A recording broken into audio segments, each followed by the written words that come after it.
Hello and welcome to the education tutorials. तो आज हम पढ़ने वाले हैं Indian economy under early British rule. British ने जब इंडिया पर रूल करना स्टार्ट किया था वो एक सिस्टम को फॉलो किया करते थे।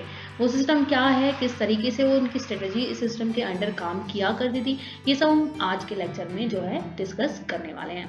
तो शुरुआत करते हैं 1757 के दौर से, जब उन्होंने जो है अपनी फैक्ट्रीज लगाना स्टार्ट किया था। और उनका जो है एम सिर्फ एक था उस समय, वो ये था कि वो इंडिया से जितना ज़्यादा हो सके उतना ज़्यादा प्रॉफिट कमा सके। ये तो हम सब जानते हैं कि ब्रिटिश ने उस दौर में इंडिया से बहुत ही ज़्यादा प्रॉफिट कमाया है, बहुत मुनाफा रहा है उन यूरोपियंस कंपनी को उस समय में। और वो बस जो है पॉलिटिकल कंट्रोल लेकर वहाँ पर एक्सपेंशन किए जा रहे थे। पॉलिटिकल कंट्रोल उन्होंने क्यों लिया था? ताकि उन्हें के काम में कोई भी जो है दखलंदाजी ना कर सके, किसी को टैक्स ना देना पड़े, कोई रोक टोक उनके काम में ना हो, वहाँ पर जो है लेबर उनको फ्री में मिल जाए, हर चीज़ उनको फ्री में मिल जाए और पैसा वो कमा सके और वहाँ के लोगों को अच्छी तरह निचोड़ सके पैसे के लिए। यही एम था उनका उस टाइम पे। ठीक है, रॉबर्ट क्लाइव जब तक थे तो उनका ये था कि एरियाज को कैप्चर किया करते थे। कैप्चर करने के बाद वहाँ अपना एक पपेट बिठा दिया करते थे और जो भी काम उनको कराना होता था उस पपेट को ऑर्डर देकर वो काम करा दिया करते थे। लेकिन कुछ समय के बाद ये जो है स्ट्रेटजी उनकी फेल हो जाती है, क्योंकि वो इतनी ज़्यादा रेस्पॉन्सिबिलिटी वहाँ के प्रिंस को या उस पपेट को दे दिया करते थे कि वो उसको कर नहीं पाता था, क्योंकि पावर्स उसके हाथ में नहीं होती थी। ठीक है, ये फेल हो जाने के बाद 1772 में वॉरेन हेस्टिंग आते हैं जो इस प्रणाली को बिल्कुल ख़त्म कर देते हैं। ठीक है, यानी कि अब एक पपेट नहीं बिठाया जाएगा, वहाँ के ही किसी बंदे को बिठाकर हम ऑर्डर्स नहीं देंगे, बल्कि हम अपने ही किसी बंदे को बिठाकर जो है अब अपना काम करेंगे। उसके बाद ये चीज़ें और बदलने लग जाती हैं, क्योंकि अब जैसा कि आप सब जानते हैं कि ईस्ट इंडिया कंपनी को ब्रिटिश साम्राज्य ने जो है मोनोपोली दी थी कि आप इंडिया में जाकर ट्रेड कर सकते हैं। वैसे ही जब पॉलिटिकल पार्टी ब्रिटिश में चेंज हो जाती हैं तो उसकी कुछ प्रायोरिटीज़ होती हैं कि वो बाकी कंपनीज को भी मौका देना चाहती है कि बाकी कंपनी भी चाहे वो वहाँ पर ट्रेड करे, क्योंकि ईस्ट इंडिया कंपनी इतना ज़्यादा प्रॉफिट कर रही होती है। और मोनोपोली तो ब्रिटिश साम्राज्य ने दी, ब्रिटिश गवर्नमेंट में ही दी थी, लेकिन ब्रिटिश इंडिया कंपनी एक भी पैसा ब्रिटिश साम्राज्य को नहीं देती है। तो पॉलिटिकल जो कंपनी होती है वो चाहती है कि बाकी कंपनियों को भी मौका मिले, या फिर ईस्ट इंडिया कंपनी जो है वो कुछ पैसा हम ब्रिटिश को दे। ठीक है, और भी रीजंस होते हैं जिसकी वजह से ईस्ट इंडिया कंपनी की पावर्स हैं वो ब्रिटिश गवर्नमेंट कम कर देती है। जैसे कि जो कंपनीज होती हैं वो इलीगली ट्रेड कर रही होती है, ऐसी कुछ शिकायतें इंडिया से ब्रिटिश गवर्नमेंट तक जाती है और कुछ रिश्वतें लेने का भी जो केस है उनके अगेंस्ट आता है। तो इन सभी चीज़ों के चलते हुए क्या होता है कि जो ब्रिटिश गवर्नमेंट होती है वो डिसाइड करती है 1767 में कि अब एक फिक्स जो है अमाउंट है जो ईस्ट इंडिया कंपनी इतना ज़्यादा प्रॉफिट कमा रही है, तो उस प्रॉफिट से उसे ब्रिटिश ट्रेजरी में जो है ब्रिटिश के खजाने में वो अमाउंट देना होगा। ठीक है, अब जैसा ही ये चीज़ मांग करती है तो जो ईस्ट इंडिया कंपनी होती है वो कुछ समय तो वो फिक्स्ड अमाउंट देती है ब्रिटिश गवर्नमेंट को, लेकिन उसके बाद कहती है कि हमें खुद पैसे की ज़रूरत है, हम पैसा नहीं दे सकते हैं, आप हमें प्लीज़ कुछ लोन दीजिए। ब्रिटिश गवर्नमेंट जो होती है इस बात से काफ़ी ज़्यादा नाखुश हो जाती है और 1773 में जो है रेगुलेटिंग एक्ट पास कर देती है। अब जिस तरीके से रेगुलेटिंग एक्ट पास किया था उस तरीके से काफ़ी सारे एक्ट पास हुए होते हैं। यहाँ की देखा जाए तो टोटली 6 एक्ट हैं जो काफ़ी मेन हैं एग्जाम के पॉइंट ऑफ व्यू से, और पढ़ने में भी काफ़ी इंटरेस्टिंग है। ठीक है, तो एक एक करके हम इनके बारे में पढ़ेंगे और यहाँ तक आपको ये तो पता चल गया होगा कि इन एक्ट आने की वजह क्या रही थी और इन एक्ट के आने से पहले ब्रिटिश ईस्ट इंडिया कंपनी किस तरह से रूल किया करती थी। अब जैसे कि मैंने आपको बताया 1767 में जो है ब्रिटिश गवर्नमेंट ने डिसाइड किया था ईस्ट इंडिया कंपनी के प्रॉफिट को देखते हुए कि वो हमें भी कुछ पैसे दे, हालांकि वो नहीं दे पाते हैं और उल्टा ब्रिटिश गवर्नमेंट से ही मांग लेते हैं। तो इसके चलते 1773 में रेगुलेटिंग एक्ट जो कि ब्रिटिश के सिस्टम को चलाने के लिए बनाया जाता है, जिसके अंदर बहुत सारी चीज़ें चेंज होती है, जैसे कि गवर्नर ऑफ जो बंगाल था उसे गवर्नर जनरल ऑफ बंगाल बना दिया जाता है। साथ ही उसके साथ 4 मेंबर ऑफ काउंसिल जोड़ दिए जाते हैं जो कि फिलिप्स फ्रांसिस और जॉर्ज मॉनसून और जॉन क्लेवरिंग, और फोर्थ होता है हमारा रिचर्ड बैरवेल। ये 4 मेंबर काउंसिल उसके साथ जोड़ दिए जाते हैं। अब जैसा कि हम सब जानते हैं कि यहाँ पर मैप में आपको समझ आ रहा होगा कि जो गवर्नर जनरल और बंगाल होगा ये कंपनी के द्वारा अपॉइंट किया जाएगा, लेकिन जो 4 मेंबर होंगे काउंसिल के वो ब्रिटिश पार्लियामेंट के जरिए जो है चूज किए जाएंगे। और आगे इसका क्या खामियाजा भुगतना पड़ता है गवर्नर जनरल को, ये मैं आपको समझाती हूँ। जब कभी भी कोई फैसला लेने का टाइम आता था तो चार चार तो ये मेंबर हो जाते हैं एक तरफ काउंसिल के, और एक तरफ वॉरेन हेस्टिंग हो जाता है जो कि बिल्कुल अकेला पड़ जाता था जब उसके मुताबिक कोई फैसला नहीं आता था। यानी कि जब कोई भी फैसला लेने के लिए वोटिंग हुआ करती थी तो उस वोटिंग का रेशो 2:3 इस तरीके से कुछ आता था, क्योंकि जो काउंसिल मेंबर्स थे वो वॉरेन हेस्टिंग को पसंद नहीं किया करते थे, जिसके चलते वो उसके हित में उसके साथ वोट नहीं किया करते थे, और उसकी वजह से वॉरेन हेस्टिंग जो है यहाँ पर फेल हो जाया करता था और कोई भी रूल पास नहीं होता था, जिसकी वजह से आगे जाके चेंज हो जाता है। लेकिन अभी फर्स्ट में जो रूल है वो आप समझ लीजिए, आगे जाके क्या चेंज होगा ये हम आपको बाद में बताएंगे। लेकिन खामियाजा मैंने आपको बता दिया और क्या था यहाँ पे वो भी मैंने आपको बता दिया था। दूसरा यहाँ पर जो है इस्टेब्लिशमेंट हुई थी सुप्रीम कोर्ट की कोलकाता 1774 में। और एक चीज यहाँ पर याद रखने वाली बात है कि यहाँ पर सिर्फ यूरोपियंस को ही एंट्री थी, यानी कि जो भी केसेस आएंगे यूरोपियंस को कोई प्रॉब्लम है तो सिर्फ उन्हीं के ही केसेस होंगे। और फर्स्ट चीफ जस्टिस थे यहाँ पे एलिजा एम्फी, ये नाम याद रखना, आपसे जो है एमसीक्यूज में पूछा जा सकता है। उसके बाद गवर्निंग बॉडी ऑफ कंपनी की बात करें कि कंपनी अगर कोई भी रूल बनाती है या कुछ भी उसको एक्ट पास करवाना है या कोई भी प्रोजेक्ट उसको अपना पास करवाना है तो उसे जो है ब्रिटिश के द्वारा जो है ब्रिटिश गवर्नमेंट के द्वारा एक कोर्ट ऑफ डायरेक्टर बनाया जाता है जिसमें 24 मेंबर होते हैं, जिसकी जो ड्यूरेशन होती है वो 1 से 4 साल की होती है। उसको अपने डॉक्यूमेंट सबमिट करने होंगे। ठीक है, ये गवर्नर बॉडी ऑफ कंपनी बनाई गई थी। उसके बाद बात करते हैं कि ये रेगुलेटिंग एक्ट फेल होने के क्या रीज़न थे। जैसा कि मैंने आपको बताया ये फेल हो गया था और यहाँ पर इसको काफ़ी ज़्यादा प्रॉब्लम हुई थी जब ये वॉरेन हेस्टिंग को कोई भी रूल पास करने में दिक्कत हुआ करती थी। तो सबसे पहले इसमें रीज़न यही था कि कम्युनिकेशन प्रॉब्लम थी ब्रिटिश गवर्नमेंट ऑफ और कोर्ट ऑफ डायरेक्टर्स के बीच में, यानी कि कोर्ट ऑफ डायरेक्टर जो कंपनी की बात को ब्रिटिश गवर्नमेंट तक पहुंचाएंगे, तो वो कम्युनिकेशन प्रॉब्लम थी जिसकी वजह से ये फेल हो गया था। दूसरा, मेंबर ऑफ काउंसिल्स के बीच में टकराव था, यानी कि जैसा कि मैंने आपको बताया जो गवर्नर जनरल ऑफ बंगाल बनाया था वॉरेन हेस्टिंग, जब वो कोई भी रूल बनाया करता था किसी भी चीज़ पर चर्चा किया करता था तो जो वोटिंग के जरिए फैसले लेने वाली बात आती थी तो कभी भी कोई फैसला उसके हित में या उसकी तरीके से नहीं हो पाता था, क्योंकि काउंसिल के जो मेंबर्स थे वो उसको पसंद नहीं करते थे, जिसके जरिए जो है फेल हो जाता है। अब इसके बाद 1784 में आता है पिट्स इंडिया एक्ट, पिटे हुए लोगों के द्वारा पिटा हुआ सा एक्ट। ठीक है, तो इसमें जो है गवर्नर जनरल ऑफ बंगाल के में जो है जो वॉरेन हेस्टिंग था उसको अब काउंसिल मेंबर 3 दिए गए हैं, यानी कि और साथ में एक कास्टिंग वोट भी दी गई है, जिसका अर्थ ये है कि जब वोटिंग का टाइम आएगा अगर काउंसिल मेंबर्स की वजह से अगर वो कोई फैसला नहीं ले पा रहा है तो एक एक्स्ट्रा वोट वो खुद को दे सकता है। इसको कास्टिंग वोट उस समय डिफाइन किया गया था, यानी कि यहाँ पर ये उसकी प्रॉब्लम सॉल्व हो जाती है। उसके बाद जो बोर्ड ऑफ कंट्रोल थे जिनकी कम्युनिकेशन प्रॉब्लम होने की वजह से ये फेल हुआ था तो अब उनको जो है मेंबर्स उसमें बना दिए गए थे और वो सीधे अब इंग्लैंड में जो है रिपोर्ट करने वाले थे।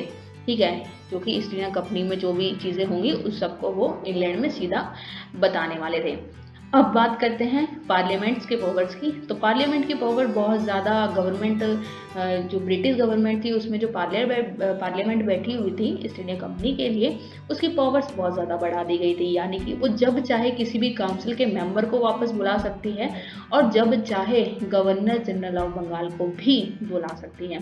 तो जो रियल टाइम था ब्रिटिश का जो इंडिया में स्टार्ट होने का था वो पिस्ट इंडिया एक्ट के आने से ही हुआ था, यानी कि 1784 में रियलिटी में जो भी कंट्रोल था ईस्ट इंडिया कंपनी का इंडिया में वो खत्म होकर सीधा ब्रिटिश गवर्नमेंट के अंडर चला जाता है। तो पिट्स इंडिया एक्ट इसलिए भी याद किया जाता है। ठीक है, तो आगे बात करते हैं चार्टर एक्ट 1792 की। 1792 में जो चार्टर एक्ट आया था उसमें जो है जो ईस्ट इंडिया कंपनी है उसका ट्रेड करने का टाइम बढ़ गया था। अब पावर्स डीजीपी के पास भी बहुत ज़्यादा, गवर्नर जनरल ऑफ बंगाल के पास भी पावर्स बहुत ज़्यादा आ गई थी यहाँ में। तो इसमें कुछ ज़्यादा चेंजेस नहीं थे, इसीलिए 1813 में चार्टर एक्ट दोबारा पास होता है। लेकिन इसकी कहानी बदल जाती है।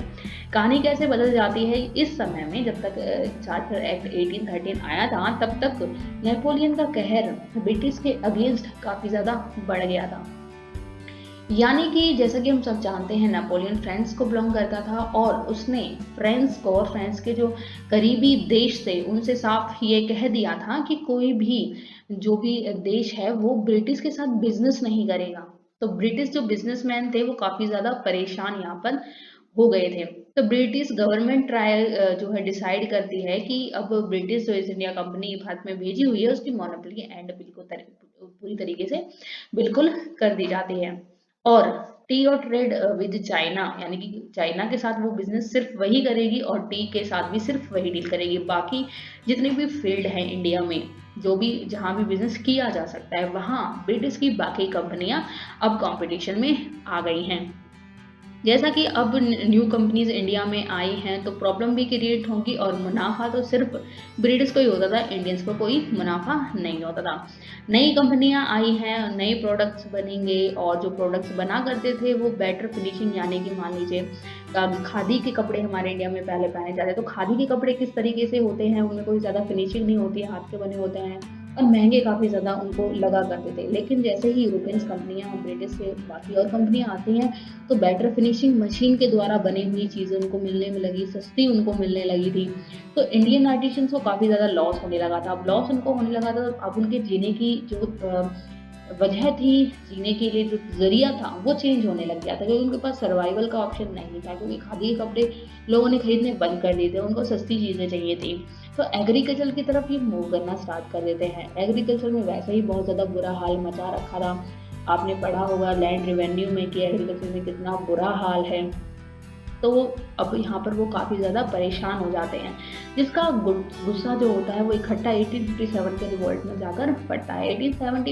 1857 का जो रिवोल्ट था वो अचानक से फूटा गुस्सा नहीं था, वो काफ़ी समय से लोगों के मन में जो ब्रिटिश कंपनी थी उसके अगेंस्ट जो गुस्सा भरा हुआ था वो इकट्ठा होकर बोलता है एक साथ। अगले पॉइंट की बात करें तो जो एक चीज़ यहाँ पर अच्छी हुई थी कि कंपनी ने 1 लाख रुपए दिए थे इंडिया की एजुकेशन पर खर्च करने के लिए।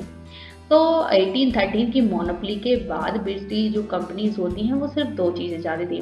एक तो उनको बिजनेस करने के लिए स्पेस चाहिए था, दूसरा पॉलिटिकल कंट्रोल चाहिए था उस जगह पर जिस जगह पर वो जो है बिजनेस करने वाले हैं। और वहाँ पर और भी काफ़ी सारी वजह थी कि वहाँ पर लेबर काफ़ी सस्ती मिल जाएगी अगर वो उस एरिया को कैप्चर कर लेते हैं, जिस एरिया पर वो बिजनेस करने वाले हैं, अगर उस एरिया को कैप्चर कर लें तो वहाँ पे जो है लेबर काफ़ी सस्ती उनको मिलने वाली है। कोई टैक्स वगैरह किसी को नहीं देना पड़ेगा और अपना राज होगा तो कोई रोकने टोकने वाला भी नहीं होगा। तो इसी के चलते थर्ड मराठा वॉर में 1818 के बीच में जो मराठा वॉर होती है उसके चलते वो जो है उन मराठा के साम्राज्य को कैप्चर कर लेते हैं। क्योंकि जो कॉटन होती है वो काली मिट्टी में होती है और मराठा के साम्राज्य में कॉटन काफ़ी अच्छी उगाई जा सकती, तो ये रीज़न भी था कि वो मराठास के उस एम्पायर को जो है कैप्चर करना चाहते थे ब्रिटिश। ठीक है, इसके बाद इसके 2 पॉइंट थे। ठीक है, उसके बाद आता है चार्टर एक्ट 1833, जिसको सेंट हेलिना एक्ट के नाम से भी जाना जाता है। चीज़ याद रखना, भूल मत जाना। अब यहाँ पर जो सबसे बड़ा चेंज हुआ था वो ये हुआ था कि गवर्नर जनरल ऑफ बंगाल अब गवर्नर जनरल ऑफ इंडिया हो गया था और पहला गवर्नर जनरल ऑफ इंडिया था विलियम बेंटिक। तो विलियम बेंटिक 1883 में गवर्नर जनरल ऑफ बंगाल बने थे। यहाँ पर एक चीज़ और चेंज होती है, काउंसिल्स के जो मेंबर थे, यानी कि गवर्नर जनरल ऑफ बंगाल से गवर्नर जनरल ऑफ इंडिया और उसके साथ में जो काउंसिल मेंबर काम किया करते थे उसमें अब एक मेंबर और जोड़ दिया गया था जिसका नाम था मकौले, जो कि एक लो मेंबर था जिसको कानून की काफ़ी ज़्यादा समझ थी। और जब यहाँ पे जो काउंसिल थी वो यहाँ पर 2 चीज़ें देखने लगी थी, एक लेजिस्लेटिंग और एग्जीक्यूटिंग, यानी कि कानून बनाना और कानून लागू करना, ये दोनों चीज़ें यहाँ पर देखा करती थी। और जैसा कि आपने देखा कि पहले एक्ट में हमने पढ़ा था कि ब्रिटिश को जो है टी और ट्रेड विद चाइना, ये 2 मोनोपोली सिर्फ ईस्ट इंडिया कंपनी को दी हुई थी, लेकिन अब वो ईस्ट इंडिया कंपनी से ले ली गई थी, बल्कि बाकी सभी कंपनीज में एक तरीके से दे दी गई थी। चौथा पॉइंट इसमें है कि 1793 में कॉर्नवेलिस आए थे और कॉर्नवेलिस ने जो है सिविल सर्विस एग्जामिनेशन की शुरुआत कर दी थी, जिसके चलते जो अच्छी पोस्ट हुआ करती थी वो बस अंग्रेजों को मिला करती थी, इंडियंस को नहीं मिला करती थी। 1833 के एक्ट की अगर बात करें तो उस समय तक भी इंडियंस को सिर्फ छोटी पोस्ट देना ही अलाउड हुआ करता था, बल्कि ब्रिटिश को बिना एग्जाम के ही भर्ती लोग वो कर लिया करते थे। 5वें पॉइंट की बात करें तो दीवानी कोर्ट्स जो है बन गए थे। पांचवें पॉइंट की बात करें तो दीवानी कोर्ट्स यहाँ पर बन गए थे। कॉर्नवेलिस ने ढाका, पटना, कलकत्ता, मुर्शिदाबाद, काफी सारी जगह पर जो है ये जो है दीवानी कोर्ट्स उन्होंने एस्टेब्लिश कर दिए गए थे। अब बात करते हैं, जैसा कि यहाँ पर जो है एजुकेशन के लिए 1 लाख रुपए दिए गए थे, वो वहाँ पर फेल हो गया था। कैसे फेल हो गया था, क्यों फेल हो गया था, हम बात करने वाले हैं। तो मकौले यहाँ पर जो ऐड हुए हैं वो एक लॉ मेंबर थे ब्रिटिश के काउंसिल में। तो इनकी क्या कहानी है, ये क्यों याद किए जाते हैं, इतना इम्पोर्टेंट पार्ट क्यों है हिस्ट्री का, ये हम वहाँ पर डिस्कस करने वाले हैं। अब जैसा कि हम सब जानते हैं कि विलियम बेंटिंग जो कि गवर्नर जनरल ऑफ इंडिया हैं, उनको एक्ट के जरिए पैसे दिए गए थे कि इंडिया की एजुकेशन पर खर्च करने हैं। तो हायर एजुकेशन पर इंडिया की वो खर्च करने वाले थे। हायर एजुकेशन याद रखना, जो कि एक प्रॉब्लम आगे क्रिएट करेगा। तो यहाँ पर 2 मोटिव बन गए थे जब लोगों के सामने उन्होंने बात रखी कि हम इस तरीके से चेंजेस करने चाहते हैं, आपकी क्या राय है, आप क्या करवाना चाहते हैं, क्योंकि एक अच्छी चीज़ थी। तो पहली तो थी, तो यहाँ पर जब वजह ये डिस्कस हो रही होती है तो 2 ग्रुप बन जाते हैं, पहला एंग्लिसिस्ट, दूसरा ओरिएंटलिस्ट। अब एंग्लिसिस्ट ये चाहते हैं कि अब वो इंग्लिश मीडियम हायर एजुकेशन दी जाए, लेकिन जो ओरिएंटलिस्ट है वो चाहते हैं वर्नाकुलर लैंग्वेज होनी चाहिए, यानी कि रीजनल लैंग्वेज होनी चाहिए, जिस स्टेट में जो लैंग्वेज चलती है उसी के हिसाब से होनी चाहिए। लेकिन एंड में जब बहस एंड होती है तो English language as a higher education वहाँ पर जीत जाती है, और इसको मकौले मिनट्स के नाम से जाना जाता है। मकौले यहाँ पर एक गलती कर देता है। गलती क्या कर देता है कि जब वो हायर एजुकेशन पॉइंट स्टार्ट करता है तो डाउनवर्ड फिल्टरेशन की एक थ्योरी अपना लेता है, यानी कि हम एक मतलब कि जो ब्रिटिश थे वो ये कहते थे कि हम 1% को बताएंगे, बाकी वो 1% बाकी लोगों को बढ़ा देंगे, जिसे ट्रिकल डाउन मॉडल के नाम से भी जाना गया है। और ये बहुत बुरी तरीके से फेल होता है। फेल होने के रीज़न इसमें सिर्फ 2 थे। पहला ये कि हायर एजुकेशन, यानी कि जिस इंसान का secondary level, primary level education सही नहीं है, वो हायर एजुकेशन पर जाकर अगर उसकी लैंग्वेज चेंज हो जाती है तो उससे बहुत ज़्यादा प्रॉब्लम होगी, और हमें नहीं लगता वो क्लियर हो सकता है। तो ये प्रॉब्लम यहाँ पे क्रिएट करता है। दूसरा पॉइंट यहाँ पर ये है कि जो 1% लोग थे वो बाकी के लोगों को नहीं पढ़ा रहे थे। कहते ना कि विदेश जाकर कोई इंसान आता है तो लोग उसको बोलते हैं कि ये तो अंग्रेज़ों से भी ज़्यादा अंग्रेज़ हो गया। तो वही सिचुएशन यहाँ पर क्रिएट हुई थी कि 1% लोग जो पढ़ लिख गए थे ना, वो खुद को इतना ज़्यादा अंग्रेज़ समझने लगे थे कि उन्होंने वो चीज़ आगे कंटिन्यू नहीं की। और एक 1837 में एक चीज़ और हुई थी कि पर्शियन लैंग्वेज को एज अ ऑफिशियल लैंग्वेज हटा दिया गया था और इंग्लिश को वहाँ पर जो है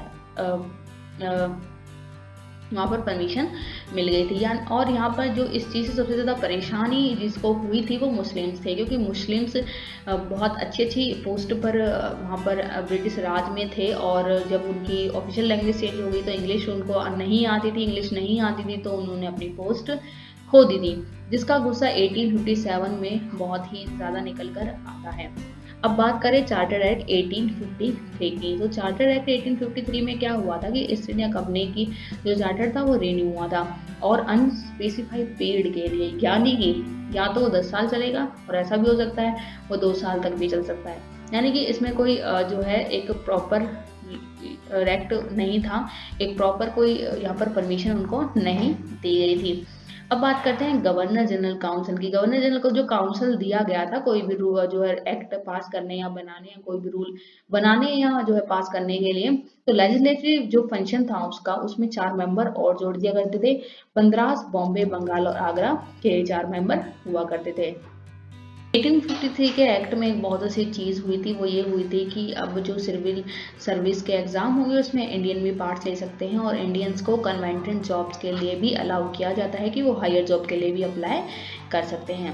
उसके बाद टाइम आता है 1854 यानी कि नेक्स्ट ईयर की वुड्स डिस्पैच एक एक्ट पास होता है। वुड्स डिस्पैच क्या था ये हम यहाँ पे डिस्कस करने वाले हैं। तो वुड्स इसका नाम इसलिए पड़ा है क्योंकि ये 40 वुड्स के द्वारा जो है इसकी कार्रवाई की गई थी, जो कि जो है एक प्रेसिडेंट थे इंग्लैंड में, बोर्ड ऑफ कंट्रोल के जो है प्रेसिडेंट थे इंग्लैंड के।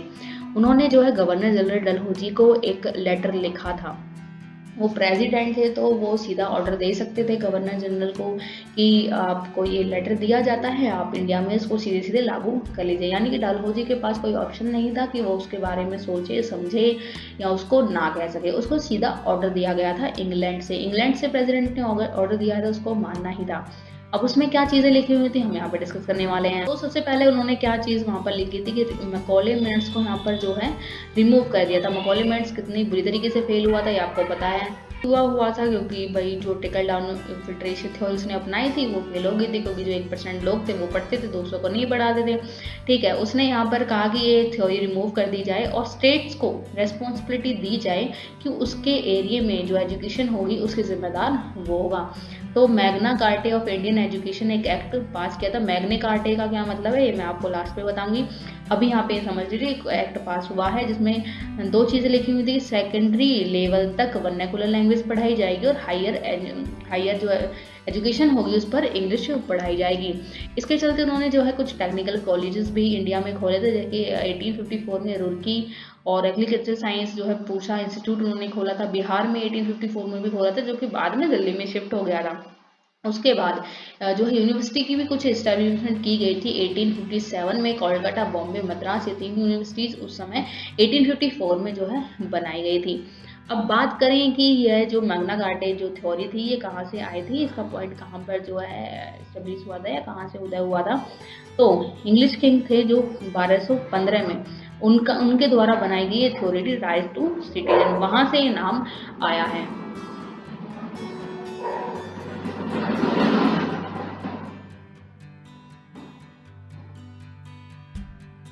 एजुकेशन को लेकर जो है वुड डिस्पैच में काफ़ी ज़्यादा अच्छे बदलाव इंडिया में आए थे, जिसमें से एक बदलाव ये भी था कि टीचर्स को बैचलर ऑफ एजुकेशन कराई जाएगी ताकि वो खुद से अच्छे से ट्रेन हो सके और बाद में इंडिया को पढ़ा सके। वुड डिस्पैच ने जो है एजुकेशन के मामले में काफ़ी ज़्यादा इंडिया में ग्रोथ होने वाले पॉइंट्स आगे रखे थे, जो काफ़ी अच्छे और फायदेमंद इंडिया में आगे प्रूव होते हैं। इसी के साथ लेक्चर खत्म होता है। Thanks for watching. अगर चैनल पसंद आया हो तो लेक्चर को सब्सक्राइब कर दीजिए और थैंक्स फॉर वॉचिंग।